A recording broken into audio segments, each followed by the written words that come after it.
In the previous video, we see Blake's condition getting worse because his curse is getting stronger. Anthea tried her best to find a cure, but she failed. Suddenly, miracles happen and Blake gets well. After that, many changes happen in the Crown Prince Palace. His father also visited often, and sometimes they had dinner together. When Anthea is reading a stone slab to find out what happened in the past, suddenly Unhan came and asked her what she was doing. Unhan had decided to become a knight and protect His Majesty by staying by his side. In the future, he will also protect the Crown Prince and Princess by becoming their knight. There was a little chat, which was disturbed by a mysterious light. But it was Beacon, the little brother of Unhan, who had come to escort his big brother to Chang. But Unhan refused to go with her. When Anthea tells Unhan to just listen to his little brother, he does not seem to be very dangerous. And Unhan told her we could not trust the people of Chang. Guess his prediction is right. And Beacon gets angry after hearing this and asks why his big brother didn't choose that brat over him. Beacon used his power to create a light ball in his hand. He tells her that he is the only one who can serve his big brother and he cannot accept another light in his palace. Why is she suddenly being dragged into this crap storm? Where in Beacon's little hand, the power is growing stronger and brighter. Anthea told him to wait, but the light was so strong that she could not see anything and closed her eyes. Unhan was also in a panic, as was his brother. How dare he show such disrespect to the Crown Princess? But suddenly, the power disappeared, shocking everyone. When Anthea opened her eyes, she was shocked, thinking about what happened just now. Unhan told her that Beacon suddenly got unconscious. What do you think Unhan will do next? He first goes towards the Crown Princess, asking her if she is hurt anywhere, and she tells him she is fine. Where his little brother? He was unconsciously lying on the floor. What a brotherly bond it is. But Unhan assured His Highness that he would wake up soon, and he picked up his brother on his arm and told her he will be going home for just a moment, and Unhan teleported him to Chang. A few days later, after that incident, in the Crown Prince's palace, Anthea tells His Highness she is back. Blake welcomed his wife with lovey-dovey hugs. Anthea was surprised by the sudden reaction of Blake. Blake told her he was missing her so much, but she informed him that it hadn't even been an hour since she left. But Blake, with a sad face, told her that he had waited for her for an hour. With a cute expression and an odd glare, he tells her, "Aren't you forgetting something? Do you wonder what she has forgotten?" "No, let me tell you, because she did not call him by his name, Blake." And with a smile, she called him, "Blake, I'm here." And Blake held her hand and smiled at her. While holding her hand tight, he told her to let go in. Anthea also noticed his ears were red with embarrassment. But their sudden romantic moments were disrupted by Unhan. Unhan greets both of them, the Crown Prince and the Crown Princess, and says it has been a while since they met again. Blake tells him he doesn't think it's long enough for him to say such things. Unhan said yes, and Blake glared at him suspiciously. We all know from the past how Unhan meets Anthea in the form of a cat, but to taste Anthea's food, which reminds him of his mother. Or maybe, I was also wondering if Unhan also loved Anthea or not. But one day, Blake caught him, and Unhan revealed his identity to the Crown Prince. And with a cold glare, he warned him not to do such tricks towards his wife. But suddenly, he thinks Unhan is the type of person that Anthea likes. After that, we never saw Unhan turn into a cat to meet Anthea. Let's continue. With an unhappy face, Unhan tells them he has something to tell her. Anthea thought he just wanted to talk about Beacon, and she agreed with him. And Blake told her not to take much time, and she told him she would be back soon. In the room, Unhan apologized to her for what happened that day, and he almost put her in danger because of him. When Anthea told him she was fine, nothing even happened. But after seeing Unhan's sad face, Anthea thinks he doesn't look okay. She asked him if he would mind if she asked him a question. Unhan already knew what questions she would ask him, and he was a bit hesitant to tell her. She tells him he doesn't need to answer if it's too difficult. But he agreed to her and told her his story. We all know that Unhan is also known as the Imperial Prince of Cheng. As we say the Astaric Empire was founded with the power of the Goddess of Light. We could say that the Chang was established with the power of the dragon, and a select few of the royal bloodlines were chosen by the dragon. They were referred to as the Draconians. Unhan's mother was a shaman in the imperial palace. She was of the lowest class, but she caught the eye of the emperor, and after that, Unhan was born. She was even bestowed with a small palace of her own in the far corner of the imperial palace. But Unhan had a happy childhood, and he got along well with his little brother, Beacon. But their happiness did not last long. The tragedy struck when he was chosen by the dragon. It was a bad omen, an ominous sign foretelling the collapse of the nation, the Black Dragon. The emperor was enraged, and he ordered for him and his mother to be executed. Unhan's mother ended up passing away in the end. And Anhan, the seed of misfortune, made his escape.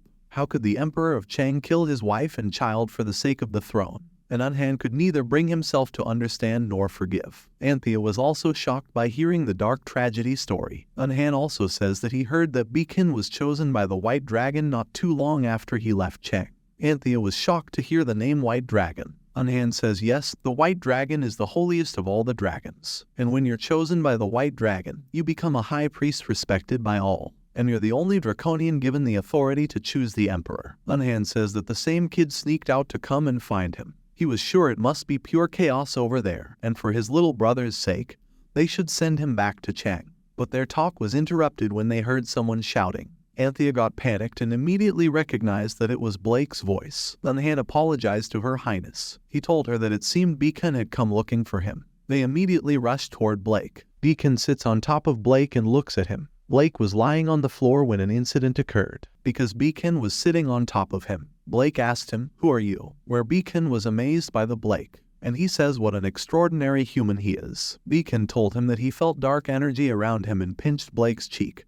And Blake was totally confused about what was happening. Anhan and Anthea rush in and see Beacon sitting on top of Blake. Anhan asks his brother, "What in the world do you think you're doing?" Anthea's anger level skyrocketed, thinking about what Beacon was doing to her husband. "Dear Anthea, he is just doing a little flirting. It's just a joke, so do not take it seriously." Anhan takes his little brother aside as quickly as possible. Anthea comes towards Blake, asking him if he is all right, and he says yes. Whereas Beacon tells his big brother that he was following after him, but he made a small mistake and ended up falling here. Anhan told him to apologize to His Highness immediately. With ego, Beacon refused it, saying he was the High Priest of Chang. He does not bow down unless you're the Emperor of Chang. Anyhow, he referred to Blake because he was a quiet, extraordinary human, and he was wondering why a strange power kept interfering every time. When he looked for Anhan, Beacon said it happened because of Blake, and he called him jumbled. Anthea was shocked after hearing this. She was thinking, what is jumbled? They said Beacon was the holiest being in Chang. Then, perhaps he is similar to the Western land goddess of light. She looked for anything she could find on the curse of the goddess for the past 3 years, but she has never encountered the phrase jumbled. She thinks Beacon knows something about the Blake curse. Beacon smiled and asked her if she wanted to know. Anthea said yes. It was like he read Anthea's mind. Beacon asked the Crown Princess of Asterik, "How would you like to make a deal with him?" In the evening, Anthea and Beacon sat in a room, and Anthea asked him to tell her the terms of his deal. Where did Beacon say he heard that his brother was residing here for Crown Prince treatment, and he would also like to stay in touch with his brother. Anthea agrees with him, and she will have them prepare a room. Beacon says he wants her to help persuade Anhan to come back to Chang, and he was sure she would be able to change his brother's mind. Anthea says it will be very difficult for her. Returning to Chang is an Anhan decision, and a third party like her can't argue the pros and cons. He tells her if she helps him, he can tell her what she is looking for, and he will decipher the lithography for her. Anthea, in panic, asks him how he knew he wanted to decipher the lithography, where he says it because he can see. When you are chosen by the White Dragon, you lose your vision, but you gain the ability to see something else. And again, he begs for her, please help him persuade his brother. And if he returns to Chang, he will tell her what she wants to know about the Crown Prince and decipher that lithography for her as well. Anthea was in a crazy situation, thinking about what she could do. When she returned, she felt totally hopeless. Based on the original story, the collapse of Chang isn't too far. 10 years later, they collapsed after they hit the peak of their civil war, and she can't push someone into harm's way for Blake's sake. The only thing she can do right now is to get that cat boy Beacon on her side. A day later, Anthea offered Beacon some dumplings and jasmine tea. Tell him to try some of this. We all know how Anthea makes her food quite delicious. She thinks the best way to seduce a kitten is to feed it. But what can we expect from the priest? He refused to eat, telling her he couldn't eat the food that she had made and telling her to give it to the Crown Prince, which makes her so angry. But she controlled his anger, and with a nervous expression, she asked him if he hated her that much. Beacon said no. He panickedly said that was not what he meant. He told her he could not eat this because he disliked her, so please don't be offended. He says the time will come when she finds out. Anthea agreed to him, thinking, what is this about? After that, Beacon changed his clothes, which really suited him. Beacon asked Blake what this was. Blake says it is a cravat. Anthea says the Beacon had his guard up in front of the adult for some odd reason, but she guesses he feels comfortable in front of Blake, who is the same age as him. She praised him, saying that he was getting good at speaking the imperial language. Beacon gets encouraged after hearing this and says he is of the white dragon caliber, and he will not fall behind them. Blake asked Beacon how old he was. Beacon neglected his question, saying it was meaningless for someone of his caliber. And suddenly Unhan came to greet the crown prince and princess, and Beacon went toward his brother. Beacon tells his brother how he studied the imperial language really hard today, and he even tried on Asterix's clothes. But Unhan rudely told him to be quiet. And how could he be so rude when he was greeting his and her highness? Beacon feels very bad and he says sorry to him. Anthea told Unhan there was no need for such harsh words. Even Blake scolded him, saying that was too harsh. He also told me how eagerly Beacon waited for you all day. But Beacon tells Blake, don't get mad at his brother. It was his fault, and Blake feels very sad for him. Unhan changed the topic and asked his highness how he was feeling now. Blake says he feels alright. Unhan said he was glad to hear and take his leave. He went, leaving his little brothers behind. It must really hurt his little brothers. He just scolded him and did not even talk to him. I wonder why Unhan is doing this to his own brother. At night, Blake and Anthea were sleeping on the bed and discussing what happened in the evening.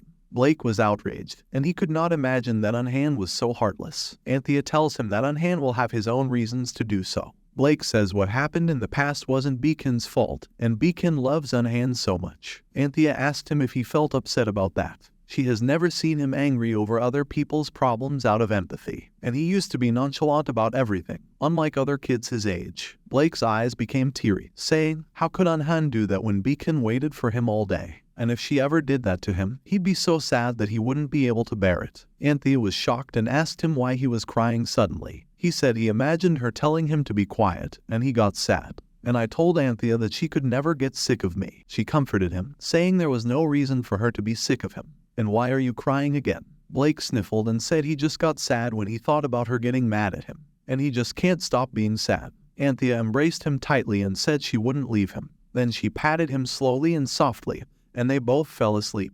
The next morning, Blake told Beacon that he was going to make a floral crown and asked him if he wanted to help. Where does he say why he is making this by himself? And why doesn't he have a subordinate do it? Blake said he is going to give this floral crown to his wife as a gift, and it's meaningless if someone else makes it. Beacon asked him if he gave her gifts often. He said no, he hadn't before because he was going to die soon anyway. Blake said he didn't want to leave traces of himself behind for no reason because they would make Anthea sad. Last year, after he got sick suddenly and realized that he could die, he started to regret it. So he picked a rose from the greenhouse and gave it to Anthea. He said the flower died quickly, just like him. But Anthea was happy. She even used preservation magic on the rose and looked at it every day. But he gave it to her, expecting her to toss it when it wilted. And when he saw her reaction, he realized he should have given it to her ages ago, and he once again felt regret. So after that, he decided to give her lots of gifts. After hearing this, Beacon felt very sorry for him. After that, in the afternoon, Beacon asked Anthea if Blake practiced his swordsmanship like that every day. She said yes, and he trained very hard.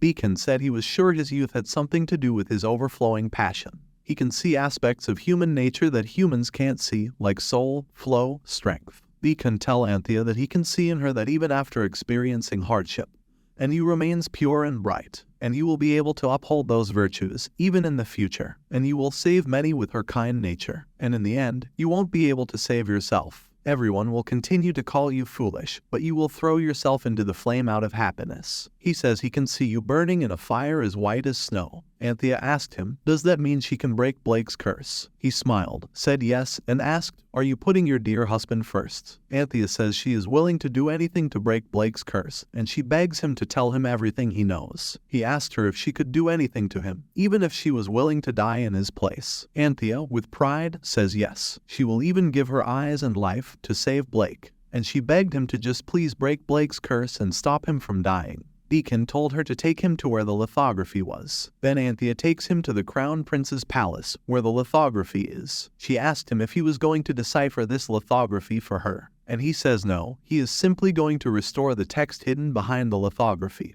and deciphering it will be up to her. He tells the Crown Princess to step back for a moment because he needs to utilize sorcery. When she stepped back, he started using his power on lithography. With his power, the black aura of lithography is going to disappear. Anthea was amazed by Beacon's power. The black light is beginning to subside, and the hidden text is starting to be restored. whereas it said that on May 9th, the third princess passed after being cursed. Immediately after the curse of the goddess moved on to the sixth prince. Anthea was shocked after reading this. She thought that if it was year 5 of the empire, it was during Philip's reign as emperor. And third princess, sixth prince. She thought Philip only had 3 sons. On May 11th, the mark of the curse on the sixth prince changed. The sixth prince passed immediately after the curse of the goddess moved on to the seventh prince. Anthea cannot understand why the mark of the curse changed. She thinks that means the first curse the goddess placed changed. In the lithography, black magic disappeared, and suddenly she gets a flashback, where Anthea can see a glimpse of the past of the real Anthea when she sees Blake's face marked with the hereditary curse of his royal family for the first time.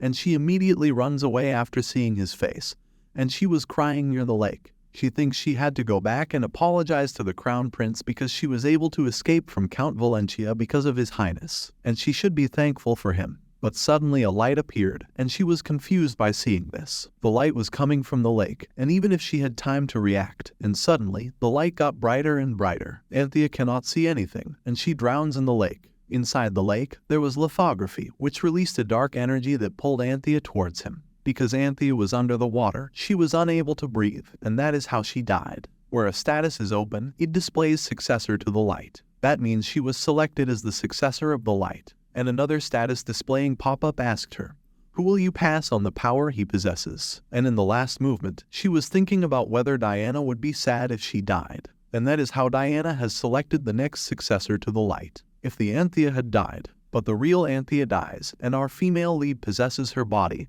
and becomes the successor of the light. And suddenly, Anthea woke up in a panic. Beacon asked her if she was alright. She said yes and told him that she had just lost consciousness for a moment. Anthea told him she just learned an important fact, and she thinks she actually possesses the power of light, and she is the successor of the light in the Valentia family. I'm really very happy to see that Anthea is the successor of light, and now she will even break Blake's curse and free him from his suffering. But we all know that the power of light is unleashed through physical contact. The more intimate the touch, the more intense its restorative power. And I wonder how Anthea will free Blake from his curse. Let's see in the next part. If you like this video, please give it a like and subscribe to our channel. Thank you for watching.